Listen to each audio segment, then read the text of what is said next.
You didn't think that, it wasn't your thought. You just saw it. You just approved it, and your brain knows the difference. The problem isn't AI, it's what it's doing to you. You feel productive, but you're not processing. And if you're an INFJ, this is where it breaks. You look calm, but your body thinks you're under pressure. You're not burned out, you're under-processed. The problem isn't that AI is getting smarter, it's that you're getting quieter. And not externally, internally. Because right now, you're producing thoughts that you never actually formed. And your brain knows the difference, your body knows the difference. Because there's a gap between what you express and what you processed. And if that gap stays open long enough, it doesn't make you faster, it makes you fragmented. And fragmentation doesn't feel like failure at first, it feels like efficiency. Until one day, your thoughts stop feeling like yours. So let's ask a better question. What happens to a mind built for depth when it starts living on borrowed cognition? The illusion of done. There's a concept in neuroscience called cognitive closure. It's the brain's way of saying, we've completed the loop. Normally, that loop requires effort, recalling information, organizing it. That friction is not inefficiency. That friction is how the brain encodes ownership. But AI collapses that process. You get structured answers instantly, which creates what researchers call premature cognitive closure. You feel finished without completing the neurological steps required for integration. Now, here's the part most people miss. Your hippocampus, which is responsible for memory consolidation, relies on effort-based encoding. If you skip effort, you weaken retention. If you weaken retention, you weaken internal authority. And when internal authority weakens, your brain starts outsourcing confidence. You stop asking, what do I think? And start asking what sounds right. That shift is subtle, but it changes how you make decisions. So now you're not just moving faster, you're remembering less of yourself.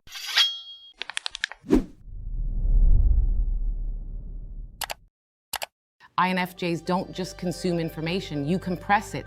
And most importantly, you abstract meaning. You build internal frameworks that allow you to anticipate patterns, detect inconsistencies, read between signals.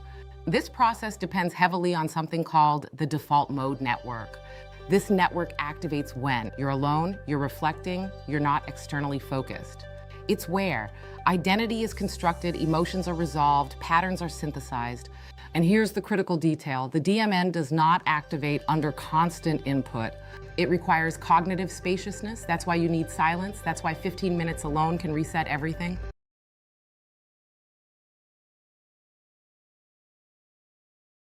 That's not personality, that's neurobiology.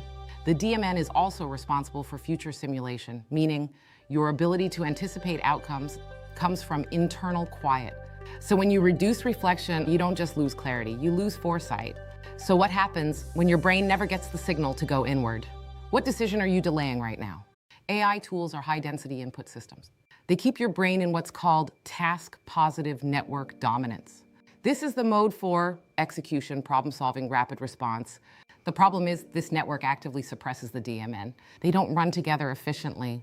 So when you spend hours prompting, editing, refining, generating, you are training your brain to stay externally anchored. Now here's where this becomes dangerous. Without DMN activation, emotional processing gets delayed, meaning construction gets fragmented, identity coherence starts weakening. You're still functioning, but you're not integrating. And over time, your brain adapts. It begins to prefer external stimulation over internal reflection. This is called neural preference conditioning, which means silence starts to feel uncomfortable. Not because you changed, but because your brain was trained out of depth. And if you're not integrating, what exactly are you building your decisions on?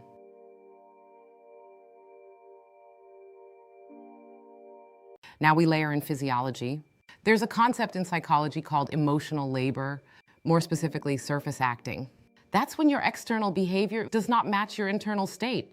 AI accelerates this because now you can produce perfect tone, perfect empathy, perfect clarity without actually feeling resolved, and your body detects that mismatch instantly. Research shows surface acting increases sympathetic nervous system activation. That means elevated heart rate, increased blood pressure, reduced heart rate variability. Translation, your body interprets the situation as stress, even if your words sound calm. So now you're in a split state, externally composed, internally activated. That's not performance, that's physiological conflict. And prolonged physiological conflict leads to allostatic load, which is the cumulative wear on your system from being on too often. So you're not just tired, you're adapting to stress as a baseline. So if you've been feeling tired after being on, you're not weak. In this state of conflict, it is clear you're misaligned.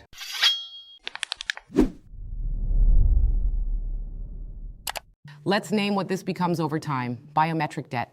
This is not burnout in the traditional sense. This is unprocessed cognitive load, unresolved emotional cycles, suppressed internal dialogue stacking over time. And here's the problem: the brain will tolerate imbalance until it can't. That's when you experience sudden mental fatigue, emotional numbness, loss of clarity, decreased intuition. And it feels sudden, but it's not. It's accumulated quietly. And here's what almost no one tells you: biometric debt doesn't just affect how you feel, it affects what you choose. Because fatigued brains default to easier decisions, familiar patterns, external validation. So now your future starts shrinking without you realizing it. This is why most people think they're overwhelmed, when in reality, they're underprocessed. If this hit you, don't skip this. Now we correct it, not by rejecting AI, but by restoring your cognitive role. Step 1, retrieval before input. Before engaging AI, force recall. Write your version first. This activates prefrontal cortex engagement, memory retrieval pathways, internal reasoning circuits. You re-enter authorship. Even 60 seconds of self-generation restores neural ownership. Step 2, cognitive friction design. Do not ask AI for answers. Ask it for resistance. Challenge your thinking. Use prompts like, wait, where is this weak? What am I missing? Argue the opposite. You preserve discernment. Discernment is not knowledge, it's pattern accuracy under uncertainty, and that degrades without friction. Step 3, integration windows. After high AI usage, stop. No input, no stimulation. Let your DMN activate. This is where meaning stabilizes, emotions settle, identity recalibrates. Without this step, nothing sticks. If you skip integration, you don't just forget information. You lose alignment with your own thinking, because the real risk isn't AI replacing your thinking, it's you abandoning it.